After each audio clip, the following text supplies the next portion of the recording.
Merry Christmas, everyone! Teachers! Everyone seems to put them into two camps. The first are the teachers that genuinely are interested in what they are teaching and go above and beyond to engage, help, and celebrate learning with their students. The second are those that are completely disinterested, and they just go through the routine, slogging day in, day out while everyone stares into the void. Well, what if I told you that there was another type of teacher? One that genuinely enjoys teaching the subject they teach, yet instead of helping students find love and joy, only instill unbearable dread as their papers bleed red and they are forced to either drop the class or fail? Well, this is a story about one of those teachers.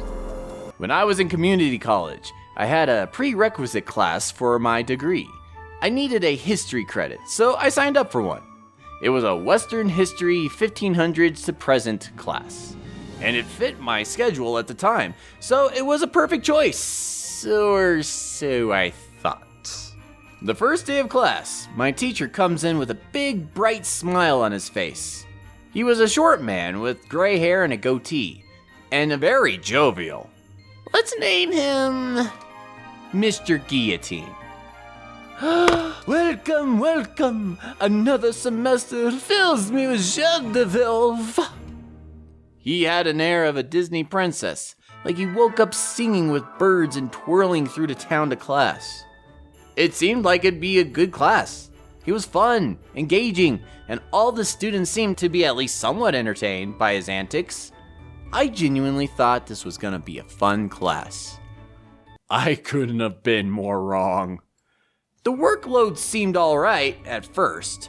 Take online quizzes, 10 points each. Every couple weeks write a paper, 100 points each. And midterm final paper, each worth 500 points. Side note, I tended to be one of those students who never had to really study or work hard in school to do well. Which seems like I'm bragging, but let me tell you that it royally screwed me over in this class. Be sure to read and do the work. I grade pretty hard.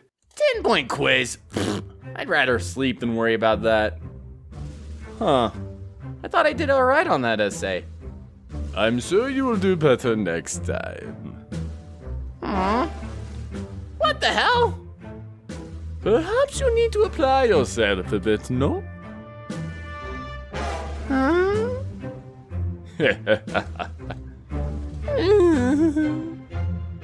The real nail in the coffin came at the midterm.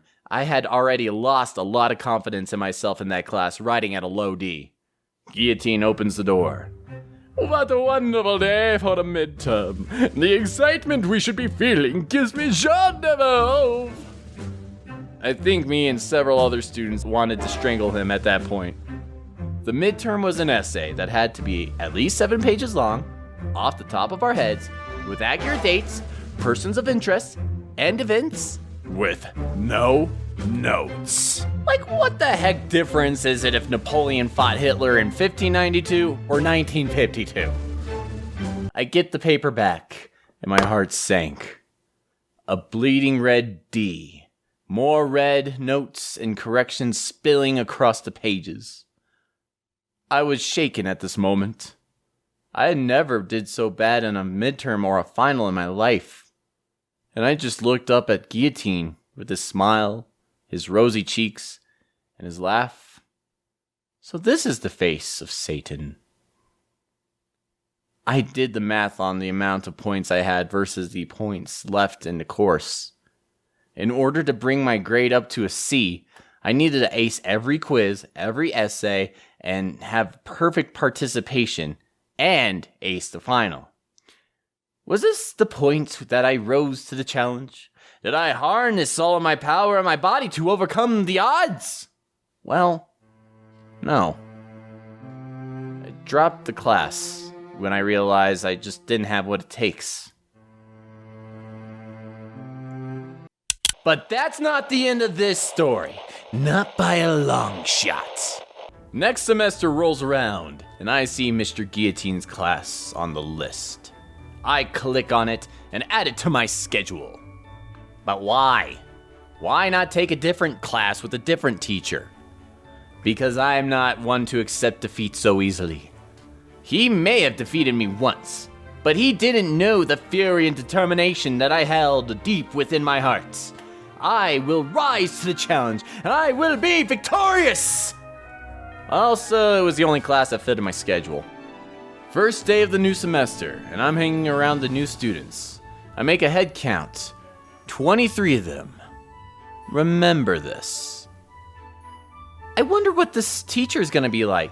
I'm excited.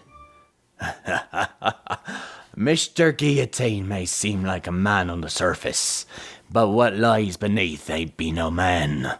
He will smile and laugh, but that just be him dangling the promise of fun in front of you before he consumes your very being. And this will be my second trip round, and this time I will fell this foul beast. He enters the class again. Welcome, welcome. Another semester filled with joy to delve. Ah, welcome back. I thought I had seen the last of you. Perhaps you will make it through this time? Oh, I will. I promise you that. Time will tell. This time I make darn sure to do all the quizzes. I proofread all the essays, and I even join every single study session that he sets up. I get my grades back, some B's, mostly C's, and a couple D's, but I was staying afloat. I even managed to get a B on the midterm. I was still in the ring, baby. It's the day of the final, and at this point in the video you may be thinking, is this teacher really all that bad? He just seems like he expects you to work is all.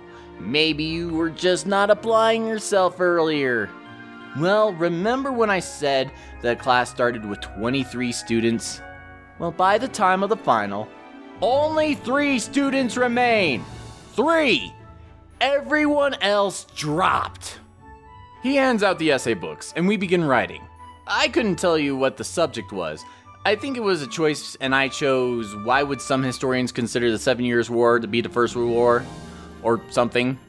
It was a slog, and I didn't feel nearly as comfortable as I did with the midterm, but I turned it in, and it was up to fate. Since that day, I constantly kept my eye on the grade book to see what my grade ended up being for the class. My anxiety was through the roof. One day... Oh my god.